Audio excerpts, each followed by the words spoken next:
This afternoon, Mary Ellen will be talking about the interconnectedness and intersectionality of everything. Mary Ellen, a consummate educator and activist for everything from disability rights and human rights to uniting for peace and an inequitable, habitable planet for life on Earth. So Mary Ellen will be speaking about love, unity and life, democracy and the inherent power within each and every single one of us. And ultimately about the interconnectedness and intersectionality of everything. And I have it here. Mary Ellen might even sing. And I want to introduce the wonderful Mary Ellen in this wonderful, absolutely wonderful outfit, who I was told was made for COP26. So which is absolutely fantastic. So I will hand you over to Mary Ellen. A big round of applause, please.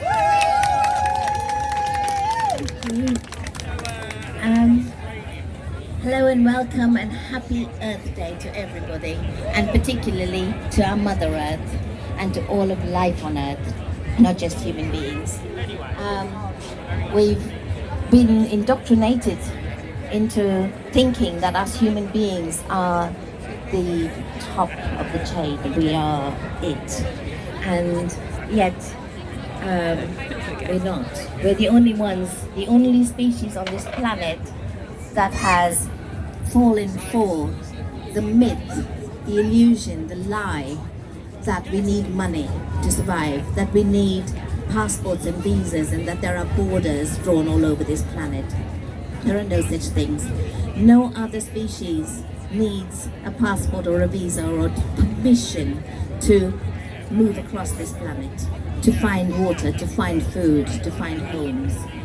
We're the only thoughtless beings, really. We just have accepted the illusion. We have accepted the system that has been created to serve the few at the expense of the many, including all of life on Earth. So I'm here to talk to you about the interconnectedness of all of life, the intersectionality of it all, and what we can do, the inherent power that we all have. One of the most important things that I would like to share with you all is to remember who you are. Every man, woman, child, every being, every person who cares about life, cares about their rights, cares about democracy, cares about anything.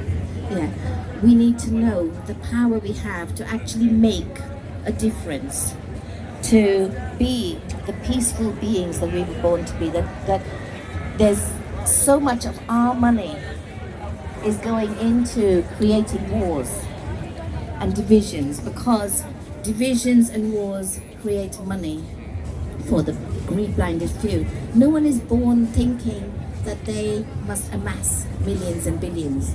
There's now a race on to see who's going to be the first trillionaire. Yeah. They can never spend any of that money, not just in this lifetime, but in a trillion lifetimes, because we don't have time. They won't even have a trillion lifetimes to come. For the sake of money, they are destroying all of life, the future of all of life on this planet, including their own lives. They're that greed-blinded. And no one is born green-blinded. They're indoctrinated. Yeah. And so we need to remember who we are, remember who they are too, and remember that we are all one. There is no speciesism. Speciesism is used to divide us and make us superior and inferior, to accept the inequality of sexism, of misogyny, of racism, of nationalism, fascism, all these isms that are disableism, that are created to divide us, rob us all. And when they use fear, we need to respond with love. When they use fear, we need to respond with trust. When they use hate, we respond with love. When they use division, we use unity. We have the power to be that change. We are being that change right now.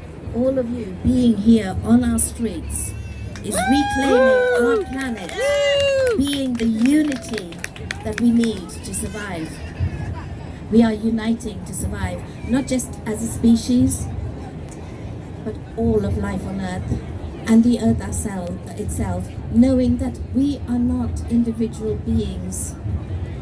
We are not just individual beings, we are also part of this one individual being, our living planet. We are part of her, we are not separate from her, we are not separate from any blade of grass or daisy, from the mighty whales. All of life is interconnected. When we allow one to get harmed, we allow all to get harmed. And this is becoming more and more a reality and understood by children to grandparents. Everyone is beginning to understand that when a famine happens in Ethiopia, when a flood happens in Bangladesh, when the koala bears have their woods being burnt, their poor little bodies being burnt, yeah, we are all the same. Those things are affecting us. It's not happening somewhere else on this planet. It's happening here now. We're getting fires and droughts and floods over here. Yeah, it's no longer somewhere else, out of mind. We don't have another planet. There is no planet B. When we throw away something, where is it going to? There are millionaires and billionaires who are now chucking stuff into space and thinking, oh, it can go somewhere else. No, that space is also part of the universe that we are part of. We are stardust beings. We were born of the same stardust that created this universe, that created our planet. We're not separate from anything else. And we need to remember that as stardust beings, we were born to shine. We weren't born to be workers for the few, for the betterment of the few, for their yachts, for their gold caps, and their gold sinks, and their gold toilets. No matter how much they have, they will never have enough, because the thing that they need and they lack is the love, the unity, the connection, the thing that we have. We are here. No one is paying us to be here. It is our love that is driving us. Our love for peace, for people, for planet. It is our love that connects us to all of life on earth. There's a wonderful woman that sits on the bottom of the ocean, and the shark queue up to have cuddles from her. She puts her hands into the mouths of the sharks to take out the hooks and the nets that get stuck in their teeth. And that action is a beautiful action, but it reminds us that those that we fear, we can connect with through love. Those that fear us, they can connect with us through love. Love has to be central to it all. They use division and hate to other and destroy us all. We need to come back to our love, knowing that it's not just that love connects us, but that we, each individual being of us, is a generator of unconditional and immeasurable love. No matter how much love we give out, we will have more to give. We are generators of love. And that love is something that those who hate fear immensely, because they know that they cannot ever suppress that love. Like a candle in the dark, our love will light up their darkness too. When we respond with love, when we reach out with love, when we think of whatever we want to say and do, if we allow love to guide us in how to say it, so that when we attack somebody, what do? Like St. Michael Mass. They put up their defenses. They go on the attack too. So it's never going to solve anything. Those who love war spend billions and trillions of our money to be able to do that. 1 week's worth of what they spend on war is enough to make sure that nobody on this planet has to go hungry. But whose money is it that they're spending? It's our money. So it's our responsibility. We have a duty, an obligation and responsibility to hold them to account, to stop them, to stand in our power. We forget that our taxes pay the wages of the people in there. They might get billions more in corruption money, but they wouldn't be there without us funding their wages and allowing them to be in there. It's for each of us to remember that if you pay the wages of the Prime Minister, who are you? Who does it make you? It makes Yes. you his boss. And if you are the boss of somebody and they do something wrong, what is your responsibility as a boss? Every little child, to every grandparent, every elder, every single one of us has the right, the duty and the obligation to stand up and say, hang on a minute, what's that about? Where's the money for the children, for the hungry children? Where's the money for our planet? Why are you destroying our planet? Why are you cutting down our trees? Why are you giving planning permission to the building industry? Why are you giving fossil fuel industry licenses when you declared a climate crisis? Where is the action? They will never ever do anything until we make them do it, because they're too blinded by their greed to actually act. But if enough of us rise, and we are doing so, not just here but across the planet, when enough of us rise, when we realize the interconnectedness of it all, we stand with the people in Bangladesh, we stand with the people of the Pacific, that are the islanders around the world who are going to be hit first and hardest. Because when we talk about 1.5 degrees, yes, it will save a lot of lives, but that still means a lot of lives will be destroyed. And not just human beings, but the ecology, the environment is at risk, is at threat. And all of life matters. Yeah. And when we remember that all of life matters, and that we can stand up and speak up for the bee, for the corals, yeah, they can't sign a petition, they can't walk into parliament, they can't do what we are doing, but they're dependent on us, just as future generations of life are. They're all dependent on us to be here today and every day. Earth Day is not just one day, it's every single day. And when we remember that, we act every day. We think about what we're saying and doing every single day. Because this silence and inaction is just as powerful and important as our words and our actions. So what do we choose? When you choose love, love empowers you. You are the generator of the biggest power on earth, the power that connects us to all of life and to the earth herself. We are her. What I'd love you all to do for a minute, or not even for a minute, just for a second, is to just reach down to the ground and touch her. Remember that through her, we are connected to all of life on earth. We are her. We are that noise. We are that policeman. We are those people in there. 100% of us are interconnected. There is no them and us. But the intersectionality of what they're doing, it's the poorest, the most disabled, the oldest, the people who are most vulnerable to famine, to drought, to flooding, to fires. Those get hit first and hardest, because the intersectionality of each of these injustices, the intersectionality of these injustices are not like a layered cake. They're not layer upon layer. They're actually compounded. So each thing makes things so much worse. So if you're a woman, if you're disabled, if you're black, if you're from the southern hemisphere, if you're from a minority, if you're a refugee, yeah, each of these things compounds and compounds and compounds. We have to end this inequality, and we Each of us has the power to do that.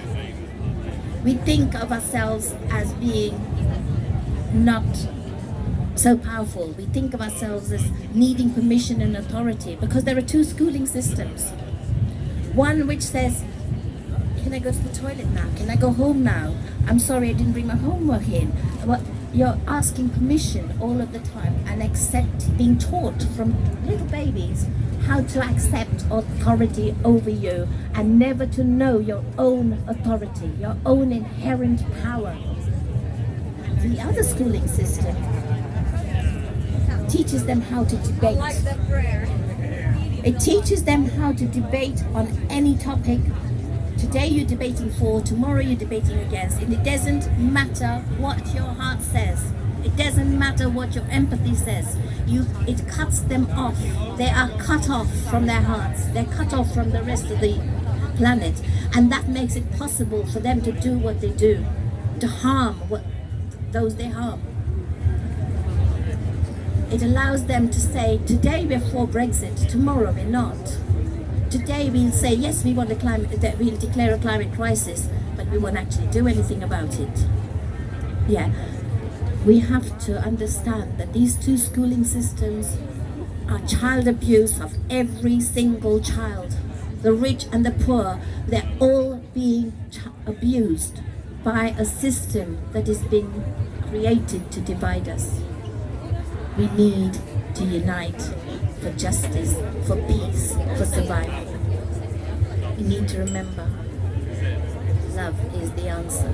And we, each one of us, is a generator of pure, unconditional, beautiful love that connects us to all of life on earth. You're probably looking at this and wondering what it's all about. I created this for COP26, and I took it to COP26 because everyone's there. Those who were against the climate crisis, those who were supporting the climate crisis, everybody there was there because of the climate crisis. But I took this there to show and to talk about the fact that the climate crisis is just one of many crises. All of the crises being created by the same group of people for the same reasons: greed and money and profit before anything else.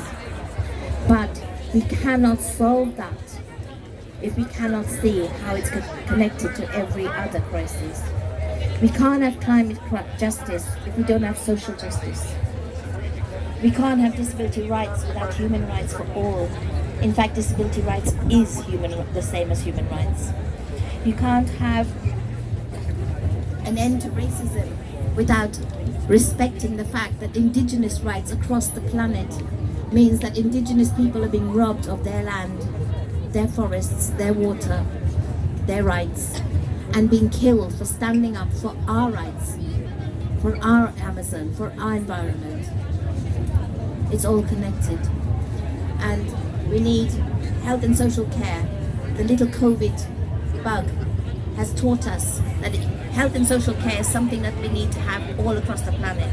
They're on the attack of our NHS, but our NHS needs to become an international health service, not just a national health service. Every single person deserves to have health and social care free of charge. But they want a two-tier system where only the rich can afford to have health and social care. So we need to protect our NHS. We need to protect our carers. We need to protect the people, our doctors, our nurses, our patients, all across the planet. We need to understand that we here in Britain have more power than so many other people, in that if they stand up, get shot and killed for doing so. We can stand up for them. Greenpeace, I'm so pleased to see that last year Greenpeace created a little 10-minute long video talking about what has racism got to do with environmental destruction. I urge you all to look it up, find it, see it, share it. It's just 10 minutes long, but oh my God, it is so powerful because it really explains how the environmental crisis has come about through colonialism, racism, through the oppression and abuse of people and entire nations, entire continents by people like Shell, by Unilever, etc. But it also gives you hope because it ends with showing us what we can do. And one of the things we can do is unite and know what is happening. Knowledge is power. It's our power to change the world. They say that ignorance is bliss, and it is.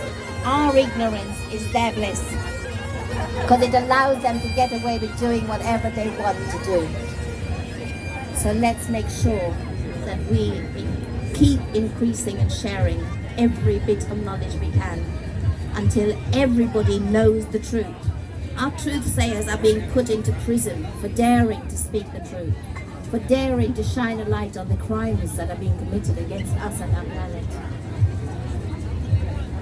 What they don't know is that when they fill the prisons with truth sharers, everyone in there is going to know the truth too. So when they come out, we're going to get even stronger. We're stronger together. But every voice matters individually. It's lovely to be here and to see each other, but sometimes we're just on our own at home, feeling helpless, thinking, what does it matter? If I share this, if I say this, will it make a difference? Don't worry about will it make a difference. Do it. Be like the little dandelion. The dandelion makes its little wishes and it sends it out into the world. It doesn't care where it's going to land, who's going to see it, who's going to appreciate it. It does it. All of nature does that. It does it because it can. Because that's what it was born to do. And we, as individuals, we must do what we can.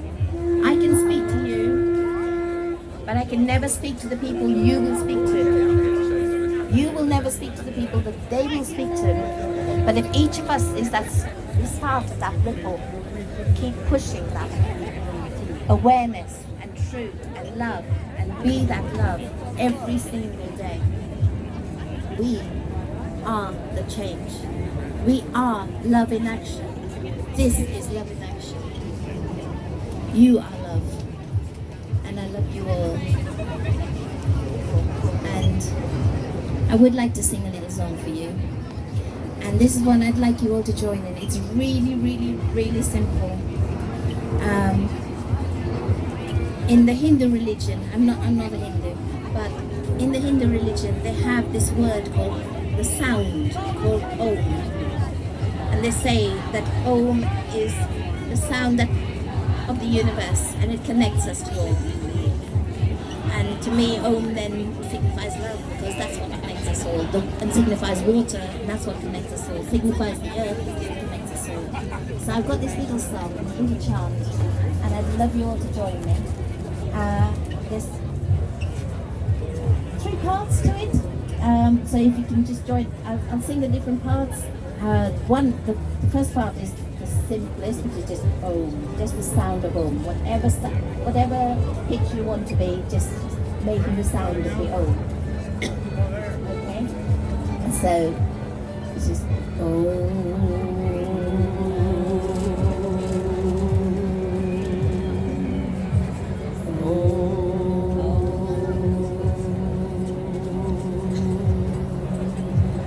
Just keep doing that. Just keep doing that. And then I'll sing the next part, and then whoever can join in with that, and then I'll sing the next part. Okay. So, the sound of the universe is Om, and it resonates deep inside the heart of you and me. The sound of the universe is Om, and it resonates deep inside the heart of you and me. The sound of the universe is Om, and it resonates deep inside the heart of you and me. The sound of the universe is Om, and it resonates deep inside the heart of you and me. The sound of the universe is Om, and it resonates deep inside the heart of you and me. So now some of you are singing Om, just keep going, and some of you are singing that. The sound of the universe is Om, and it resonates deep